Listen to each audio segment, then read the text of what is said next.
Hello everyone and welcome to today's video. Today I am going to attempt to beat Pokemon Gold as quickly as possible using only a Mewtwo. My plan is to undertake these runs with every single Pokemon of Pokemon Gold to determine which one is the fastest and, consequently, the best Pokemon of the second generation. If you have a specific Pokemon you'd like to see featured soon, please let me know in the comments. The chances that your preference gets picked are still quite high. However, I do have one condition.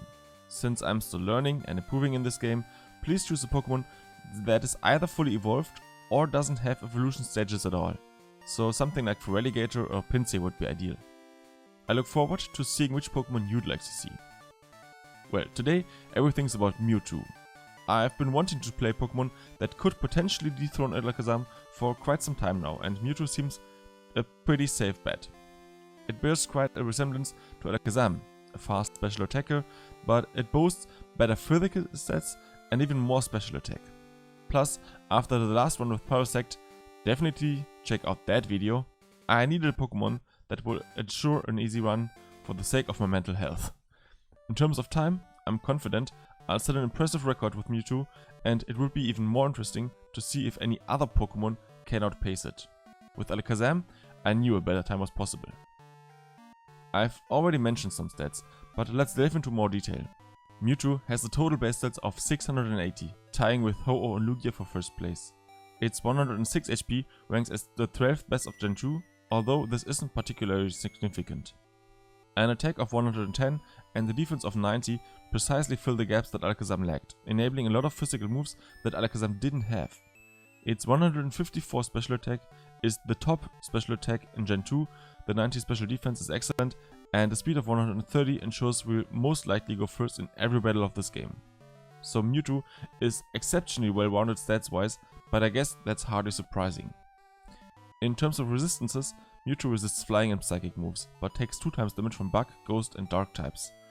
Dark types especially pose a problem for Alakazam, but this time around I don't think they will, thanks to Headbutt and Return being viable options for Mewtwo. Before concluding the introduction, let's quickly look at Mewtwo's moves. Mewtwo starts with Confusion and Disable, with Confusion being a step move. So having a starting move with 75 base power is quite remarkable.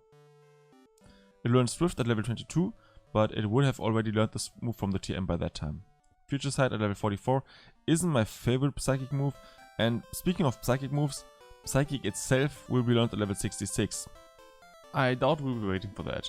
Ideally, we'll get the TM beforehand. Also, it will be able to learn Curse, Rest and Sleep Talk, which I think I'll utilize, but more on that later. Moves we learned via TM offer a lot of strategic options for Mewtwo.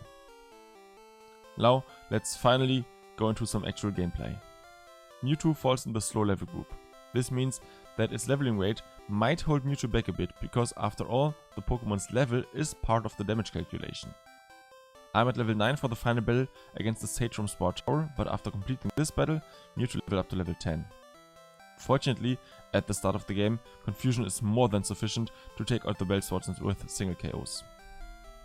After that, I immediately head to Falkner, who, hopefully, will hand us the first batch without any issues. And it goes exactly that way.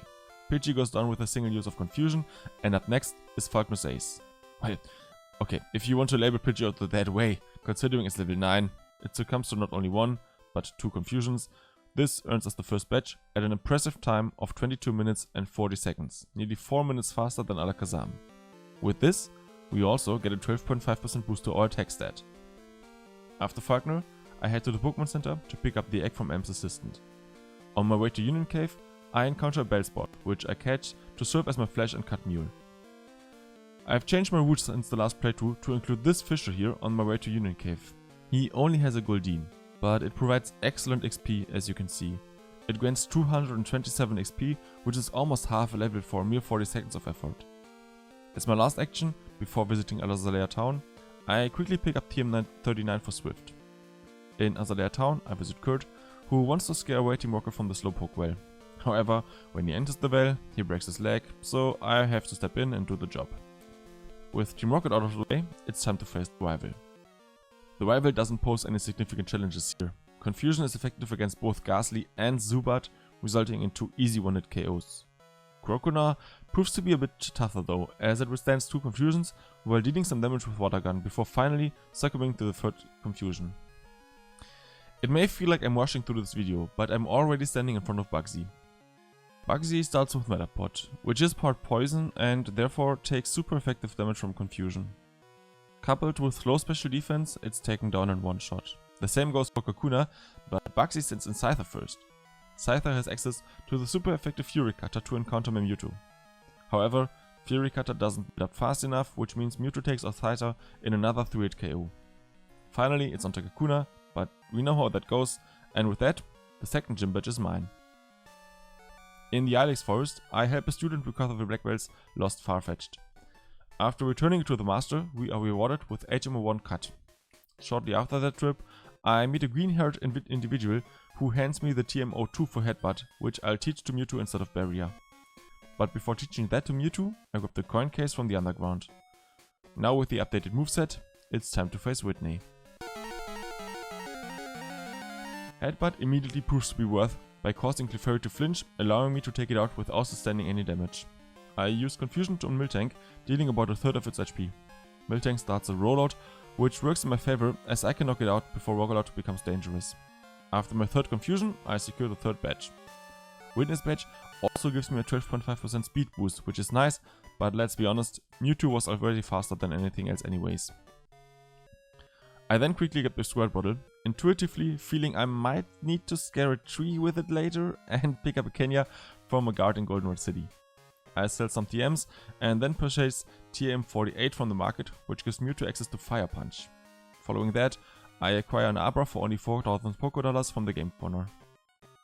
This time, I don't forget to pick up the radio card. Leaving the radio tower, I teleport back to Violet City with the help of Abra, where I put the egg into the box and avoid wasting time with the hatching animation.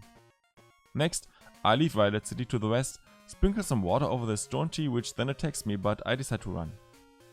Arriving in Aquatic City, I defeat the Kimono Girls to get HM3 Surf, and then immediately head into the Aquatic City gym. Morty shouldn't be dangerous. All of his Pokemon are Ghost Poison types and thus weak to Psychic type moves. Confusion takes out Ghastly in a single hit, as well as Haunter, which means no curse today. Great news! I outspeed Gengar, which isn't the case very often, and also I deal enough damage with Confusion to take out Gengar in a single hit. Finally, it's onto his ace, but when Gengar goes down in a single hit, the final Haunter will as well, and I have half of the Johto badges right now in my pocket. Before facing Chuck, I examine the lighthouse in Olivine City. I head to Jasmine, who told me that Ampharos is sick and needs medicine. While I'm here, I also got the rare candy for later usage. I support Jasmine's case of course, and I will head straight to Sudowoodo City to grab the medicine. But I don't have a surf mule yet, and so I need to get a good word from this fisherman, as well as HM4 strength from the sailor in Olivine City, to then fish up and catch a Krabby, which will be used as my mule for surf and strength. With that out of the way, I will battle Chuck. But before that, I am indeed scared of Poliwrath's Hypnosis, so I equip the Mint Berry and use a potion to heal up Mewtwo. I go for Confusion against Primeape, which knocks it out in a single hit. Well, that has to be expected, it's super effective, Primeape has no special defense and it's stabbed with Mewtwo. Surprisingly, against Poliwrath, Shadow Ball doesn't deal so much anymore. Poliwrath goes for Hypnosis, but I have my Mint Berry equipped. The next Shadow Ball lands, and it looks like it's a 3-hit again. Hypnosis misses luckily. My final Shadow Ball is dealt out, but Poliwrath hangs on a few HP. Luckily, it missed Hypnosis again, so that I can take it out the next turn. Finally, the 5th badge is ours. So I get out and very swiftly get the HM02 for flying and also the secret potion.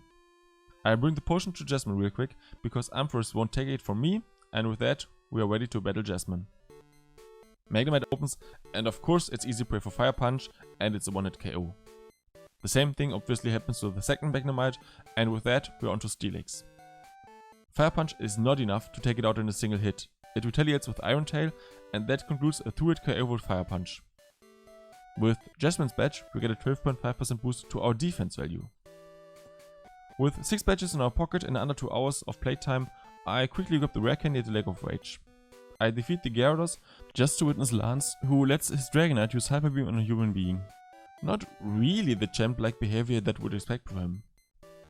In today's section I want to talk about Mewtwo. Time-wise, Mewtwo is really close to Alakazam still, but it is a few minutes ahead of this point of this game. It's not much, but I would have expected more, but the sheer power of Mewtwo couldn't be felt in the attacks yet. It is very visible in the game time and the overall flow of the gyms and so on, but I often need more attacks than I thought. For example, against the rival 1 Croconaw, against Miltank, as well as against Poliwrath. Well, it's not a big problem, because as said, the time of Mewtwo is insane. And to improve in the very near future of this run, I will focus more on the special attacks from Mewtwo and rely on return for the physical part. Sadly, the power curve of Confusion is on the fall, and Psychic would help Mewtwo to hold onto the strength like Alakazam did, but we will have to wait for that until the Elite Four. Another thing that would also let Mewtwo do more damage would be the 7th badge, which improves both special stats by 12.5%, so let's go ahead real quick and face Price to grab his badge. I start against Steel with Confusion, and as you can see, the power of that move really falls behind slowly. Thunder Punch would have been a lot greater, sadly I didn't pick it up yet. This means that I have to use another Confusion to take out Steel. Against Dugong, the big question is whether I need 2 or 3 attacks. The first Confusion lands, it does not deal for half, so the answer to the question is 3. Dugong goes for Aurora Beam and deals a bit of damage, another Confusion is followed by another Aurora Beam, and so a final Confusion takes out Dugong. Last but not least is onto Piloswine. Headbutt deals about a third, but Fire Punch would have been better after all. Luckily, Piloswine only goes for Mist, and I can use Confusion. It lands a crit, which is enough to take out Piloswine after all. This means we have the 7th badge now, and also the 12.5% boost to special attack and special defense. Finally, it's time to improve the moveset. I teach Mewtwo Return instead of Headbutt, and also Ice Punch instead of Shadow Ball. Shadow Ball was nice, but it has a very small use case, so that Ice Punch gives Mewtwo a lot more coverage in total. With the updated moveset, I went ahead and did the rival battle at the radio takeover. The rival starts with Golbat, which has no chance against a Confusion. Then my rival sends Sneasel to the field, which is swiftly taken out by a single use of Return. Next out is Feraligatr, which knows Bite. My Return doesn't deal half, and Feraligatr attacked with Bite. But thanks to its amazing special defense, Mewtwo only takes 25 damage, which gives me a lot more time to knock out Feraligatr. I switch to Confusion, which deals about a half, and brings down Feraligatr to 8 HP. Another Bite lands, but it doesn't bring Mewtwo into dangerous SP levels, so that I can take it out. With that, the battle should be over. Against Magnemite, I press A2 quickly and choose Return instead of Fire Punch. This is resisted by Magnemite, and therefore not enough to take it out. Magnemite goes for Thunder Wave and now outspeeds Mewtwo. It attacks with Sonic Boom afterwards, dealing another 20 damage, and luckily, then I'm able to take it out. Haunter could try to do something, but it used Mean Look. Mewtwo is able to attack and hits with Confusion, which is enough to take out Haunter and win this battle. After I've cleared the radio tower from all the rockets, I quickly grab the Pink Bow from this nice lady. Pink Bow will strengthen my normal moves even more, increasing their power by another 10%. In the Ice Path, I grab HM Mules Heaven and the Nevermelt Ice just in case, and then it's time for a small skip until it's clear. Dragon Pokemon are weak to ice attacks, and for that exact reason I have Ice Punch already. Ice Punch does indeed deal with all of the Dragonairs, which take super effective damage from this attack, even without the Nevermelt Ice. Kingdra is on another level though. It has quite good defense values, and I think my best option is Confusion. Confusion deals about half and Kingdra attacks with Surf. Another Confusion might take out Kingdra, but it doesn't. Kingdra used Smokescreen instead, but missed, which is helpful after all. Next turn, Claire goes for the expected Hyper Potion, and I thought maybe I had bad range rolls. My Confusion again didn't bring down Kingdra to half. Another Confusion isn't able to take it out again, and Mewtwo needs to tank another Surf before finally being able to defeat Kingdra. Instead of handing us the badge immediately, Claire needs to be a very annoying gym leader by giving us a challenge to go to the Dragon's Den and collect the Dragon Fang that lies around. Before we're ready to go there, I have to catch a Poliwag and then I go grab the Dragon Fang. What a great challenge. Finally, we get the final badge of Johto and we are ready to face the Elite Four. But before that, as usual, I have some other tasks to do. I will get the Master Ball from Professor Elm and then I grab a few rare candies. One in Violet City, one south of Goldenrod, one at Mount Mortar, and the final rare candy on Route 27. And with that, it's time to face the rival one last time just before the Elite Four. He starts with Sneasel, which is taken out without any problems by Return. Golbat gets taken out by Confusion, and then Magneton fends to Fire Punch. Next is Haunter, and as usual, I'm very scared of Curse, but not this time because Confusion takes out Haunter in a single hit. Kadabra has only 35 defense, which means Return is a very easy choice to take it out, and it's onto the starter Pokemon for Relegator. Return this time deals over half, it retaliates with Slash, but another Return takes out Relegator with ease. We are ready for the Elite Four. I don't think will be a problem. Xadu is taken out by Ice Punch. Will then sends in his second Xadu, which is also taken out by Ice Punch in a single hit. Now comes Jinx, and it's an easy target for Return. Executor is going down to a single Fire Punch, and the only Pokemon that will serve at least a tiny bit of resistance will be Slowbro. I attack with Return, which does not quite deal half, and Slowbro goes for Amnesia. Another Return brings Slowbro very low, but it uses Curse, this time boosting its stats even more so that a final Return is enough to take it out. The move diversity of Mewtwo really came into play here. The second battle against Koga starts off with Ariados. Ariados is part poison, and so I go for Confusion to take it out. Next out is Fortress, which is Bug Steel and therefore double weak to Fire Punch, so it's no surprise it goes down to it. Next out comes Muk, which due to being part poison is double weak to Confusion. To my surprise, it's not enough to take out Muk, but I get the lucky Confuse onto Muk, which then hits itself in Confusion. Another attack is enough to take it out. Venomoth comes in and goes down to a single Confusion, and Crobat is also weak to Psychic attacks, which means that it also goes down after a single hit of Confusion. You could see against Muk that Psychic moves aren't the very best anymore, but let's see how it goes against Bruno. Bruno sets Hitmontop to the field. Return is not enough to take it out, so Hitmontop goes for Dig. After it attacked, I could easily knock it out with Confusion though. Next comes Onyx, which is usually going to faint against a single Ice Punch, and especially against Mewtwo is exactly the case. Against Machamp, I decide for the very efficient Confusion right away instead of Return, but Machamp survives with low red HP and retails with Rock Slide. Bruno then uses the Max Potion, but 2 more uses of Confusion is enough to take it out. Hitmonlee goes down to a single Confusion afterwards, and Hitmonchan awaits the same fate, going down to a single Confusion respectively. With Bruno out of the way, it's time to face Karen. Yep, it's time for the lottery. Return to Umbreon does not even deal half, which is a very bad start. The following Sand Attack is exactly what you not want to see. My Return then missed, Umbreon went for Feint Attack, which is very effective after all. Another Return is followed by another Feint Attack, and a final Return takes out Umbreon, and Mewtwo has 110 HP left before it levels up to level 49. I go for Ice Punch against Murkrow, but I miss again, and Murkrow is able to attack with Feint Attack, bringing down Mewtwo to 62. My next Ice Punch missed again, and after another Feint Attack, which leaves Mewtwo at 12 HP, I finally land a hit, which takes out Murkrow. I have all the chances left. I go for Return against Houndoom, and it should be enough, but it isn't, and then Houndoom takes out Mewtwo. I really love this battle. And if you want to see why it's called the lottery, just watch another try that I had against Karen. Even though Umbreon missed the Sand Attack, it managed to confuse Mewtwo, and then Mewtwo decided to hit itself not once, not twice, but 3 times in a row to get another reset. Ugh, Umbreon is really annoying. But after 4 resets, I finally got this try. I start against Umbreon with Return, and Umbreon chooses Feint Attack right away. Another Return brings Umbreon down to red, and I went for Feint Attack again, which means that I finally take it out. Next comes Murkrow, but with 100% accuracy it's an easy target for Ice Punch. I hit on him with Ice Punch first, because I know Return would knock it out, and this way I had the chance to freeze it.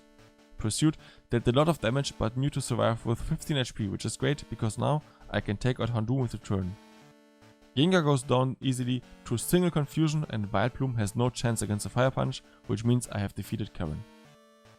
For Lance, I have a special move in my pocket that I wanted to learn because I needed Confusion for Karen. It's Thunder Punch. I teach it to Mewtwo instead of Confusion. Then I heal Mewtwo to full HP, and after last save, it's time to face the champion. Thunder Punch is making quick work of Gyarados thanks to being 4 times effective. And of course, we all know that Dragonites are double weak to ice, so obviously 2 Ice Punches take out the both Dragonites. Aerodactyl takes 2 times damage from Ice Punch, and so it's enough to also get taken out by a single use. Charizard would only take neutral damage from Ice Punch, and so I go for Thunder Punch again, which is very effective against it, and finally the last Dragonite, oh Water, goes down to another Ice Punch. As usual, Kanto was very easy and so we skip ahead to Blue. I now have 15 badges and I'm ready to face Blue, the penultimate challenge of this game. Pidgeot goes down to a single Ice Punch. Alakazam gets taken out in another one hit from return. Against Raiden I chose Ice Punch, which was enough to take it out in a single hit as well. For Gyarados I went for Psychic, which I learned directly after going to Kanto. Against Exeggutor I didn't go with Fire Punch, and instead I used Psychic, which dealt almost half. It went for Solar Beam, but I thought it would be too late. Little did I know that my Psychic does not take out Exeggutor, and indeed I get hit with Solar Beam, which took away almost 100 health. Then Blue went ahead to heal Exeggutor, after which I switched to Ice Punch to take it out in a single hit. Finally, it's onto Arcanine, which does not get taken out by Psychic as well. It goes for Flamethrower, which deals a bit of damage. Blue then used a full restore, and my return brought on Arcanine to below half. My next return then took out Arcanine. Now I have all the 16 badges. I give 8 rare candies to Mewtwo, which pushes level up to level 67. And also I went ahead and changed his moveset a bit. I taught Mewtwo Curse instead of Fire Punch, because I don't think that Psychic will be enough to take out all of its Pokemon. And while I'm on it, I just utilized the most boring moveset that I could think of. I also learned Rest instead of Psychic and Sleep Talk instead of Ice Punch. My plan is to take out Pikachu with a single return, because it is really annoying with Charm. Then against Espeon, ideally, I want to set up 3 to 4 curses, because Espeon can't really damage me with his Psychic moves. With the leftovers, I should be able to regain most of the damage that Espeon deals, and then, with the curses set up, I should have enough HP to tank attacks from the Pokemon and also one-hit KO them with the turn. After a total of 4 curses, I go with Return against Espeon. It had set up a Reflect on the second turn, which means that I could not one-shot it, but a 2-shot is also fine for me. Against Snorlax, the Reflect fades, but unfortunately I cannot one-shot it either. I have specifically looked for enough speed to outspeed Snorlax, which means after Snorlax's amnesia I'm outspeeding and therefore able to knock it out with another hit. Charizard goes for a Flamethrower right away, but I should have enough HP to tank it. Mewtwo stands with 81 HP after the Flamethrower and return is enough to take it out in a single hit. Now it's into Blastoise. I regain a few more HP and then Blastoise goes for Surf. Mewtwo survives with 23 HP and my return luckily is powerful enough to take out Blastoise in another one-hit KO. Venusaur does not deal enough damage with Giga Drain and therefore goes for Solar Beam, and this is my chance. As long as Mewtwo is able to one-hit KO, now we're done, and yes, it is enough indeed. Mewtwo dings to level 68, and with that we have beaten Pokemon Gold with just a Mewtwo. So Mewtwo finishes that with a time of 5 hours, 4 minutes and 5 seconds, which is an amazing time. With only 4 resets, it comes down to a final time of 5 hours, 6 minutes and 5 seconds, which is a time that I can really challenge myself against. I am very proud of this one because behind the scenes the battle against Red was a lot tougher than it seemed. I did all the calculations, but without Curse I wouldn't be able to knock out Snorlax fast enough. And if I used Curse anyways, I decided to go for the most boring way. But I really wanted Mewtwo to get an amazing time in the end. Luckily, I didn't have to utilize Rest and Sleep Talk, so that's fine for me I guess. That's it. Hope you enjoyed it, have a great day, and see you in the next one. And just by the way, did I tell you that the ending theme really is my favorite theme out of them all?